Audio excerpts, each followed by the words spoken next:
Breakfast sausage in America, sad little tubes full of mystery meat, swimming in grease, tasting like nothing with a side of regret. I grew up with a sausage so flavorful and so good, we ate it at 7 a.m. together with a beer. It was Debreziner, a spicy smoked sausage, and we're gonna make it from scratch today. You cannot buy this type of sausage in the US unless it's imported. There's simply nobody who makes them, at least I haven't found anyone yet. This is one of the tastier sausages of the world. So we make it ourselves. It's better and it's cheaper than your sad grocery store tubes. Let's start with some teen trauma, shall we? I was 16, apprentice metalworker in a factory outside of Munich. Every morning at 7 a.m. sharp, the breakfast cart would come through. And what did I have every single day? Debreziner, a pretzel and a beer. Yes, a beer at 7 a.m. This is Germany almost half a decade ago. It was quite normal. And you know what? Those were some of the best sausages I ever had. Maybe it was because I was hungry. So let's recreate that memory and find out where the memory glossed over reality. Debreziner get their name from the second largest city in Hungary, named Debrecen. Now, before you ask why are Germans eating Hungarian sausage, let me remind you, Central Europe has spent the last 1,000 years over borders, recipes, and who invented what. The Austrians took it and the Germans took it and everyone made his own version of it. This is the Southern German version based on what I grew up with. Traditional? Yes. Authentic? More or less. The only thing that really varies is the amount of heat. Before we start cutting meat, let's quickly talk about the nitrate salt in this one. You might have heard we don't need nitrates in fresh sausages, and you would be correct. This is not a fresh sausage. We are going to dry this at 50 degrees Celsius or 120 Fahrenheit for about half an hour. If there's no nitrates in this, it's bacteria heaven. Nitrate prevents this by creating an environment bacteria don't want to live in, and aside from that, we will retain a decent color. So don't substitute, your health might depend on it. These sausages are generally not fried or grilled. They usually are reheated in water, so they will never hit the temperature needed that nitrates are actually harmful to you. Here's what we need.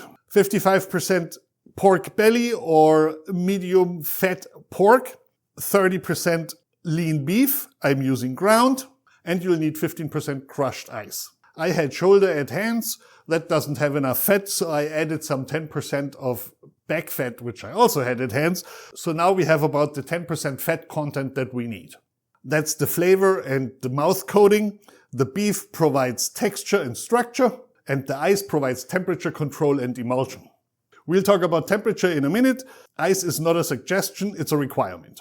This is my nitrate curing salt, German concentration 0.5% nitrates. There's paprika, hot or not, whichever you prefer, garlic powder, then there's black pepper, allspice, and you can toss in some cayenne pepper if you like it extra hot. Of course, there's again a small amount of Kutterhilfe, which is a phosphate-based binding agent. You can find that online, I have a link down in the description. You may get away without it, but the texture will suffer and you might end up with a gritty mess instead of a nice chewy sausage. First step, cut the meat into meat grinder sized pieces. I'm using a small meat grinder, so I need small cubes. The larger your meat grinder, the larger the cubes can be. You need something that your meat grinder can easily digest. I'm just doing about inch cubes. I know that's about the size my meat grinder has no issue with. Now stick this meat into a freezer for half an hour to an hour so that it firms up and is almost starting to freeze. That makes grinding a lot easier. When grinding, the blades produce heat, and heat is the enemy of sausage.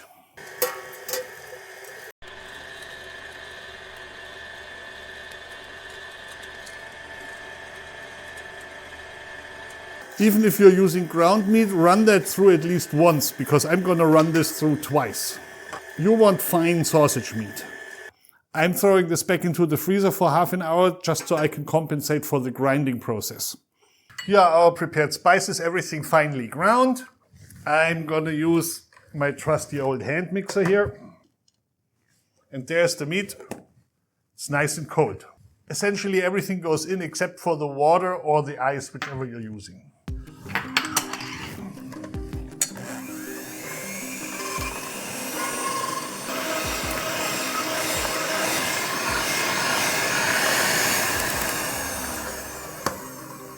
Yeah, dough hooks are the easy cleanup. If you want this to be super fine, use a food processor, but pulse it, don't let it run for extended periods of time. It heats the mass up way too much. Little bit of ice. You could do this by hand too, it's just a little bit more work.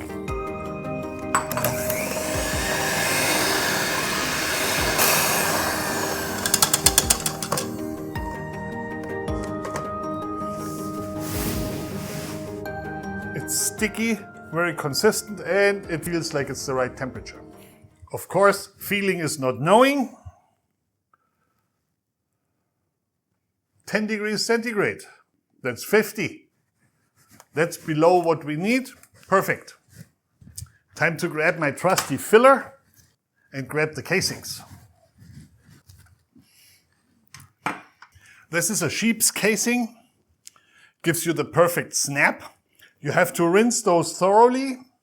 Then to pull these up onto your filler, toss them in the water a little bit so some water gets on the inside, which makes sliding this up here a lot easier, as you can see.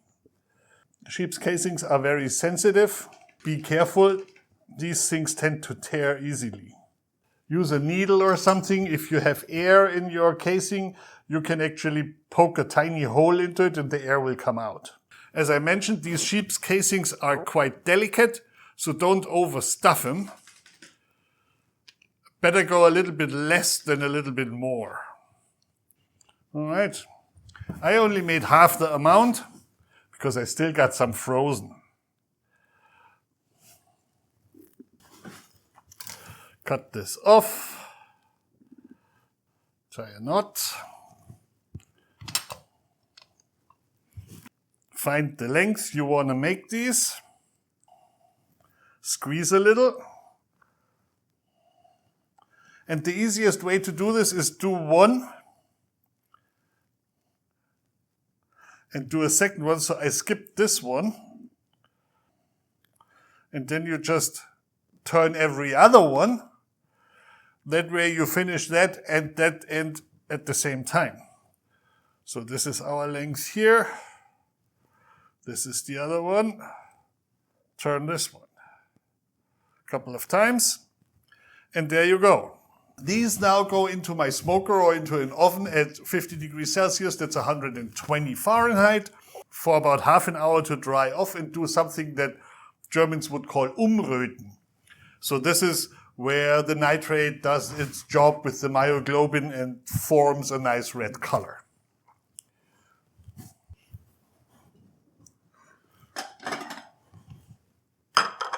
There.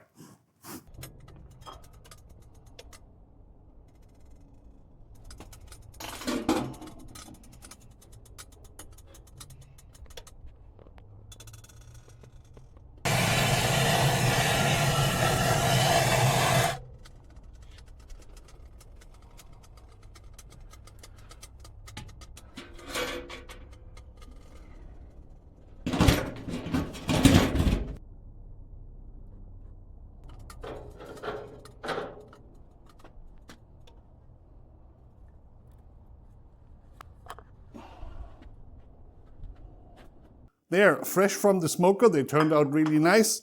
Final step is to poach them at 75 degrees Celsius, that's 167 Fahrenheit, for 25 minutes. I'm using a sous vide cooker for this because it provides exact temperature control.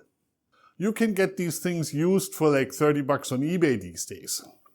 If you don't have that, use a pot and a thermometer and just monitor the temperature closely.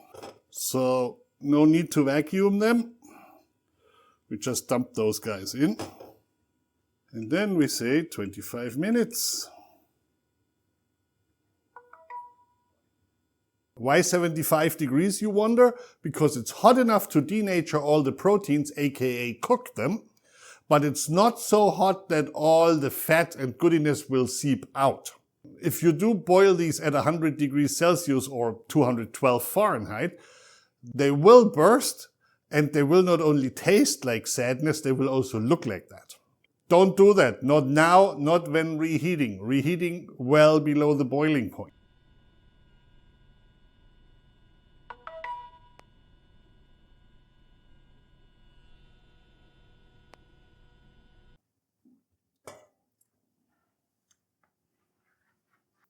This is the moment we've been waiting for. Let's see how they taste. I've got this single one here. These scream for good mustard. But let's see what they look like.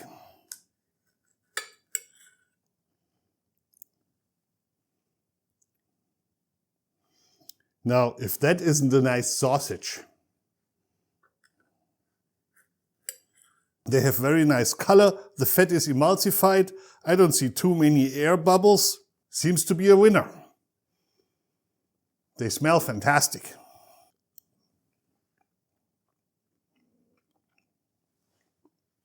Just as I remembered. Juicy, spicy, delicious. And there you have them. Debreziner. They're worth the effort. Try them out. You will enjoy them. You can eat these immediately. They store in the fridge for roughly about a week. And of course you can freeze them. If you thaw them, do that in the fridge. Otherwise you get a bad texture. If you're not tired of old school cooking yet, there is a link to my playlist while I'm gonna enjoy some of these sausages.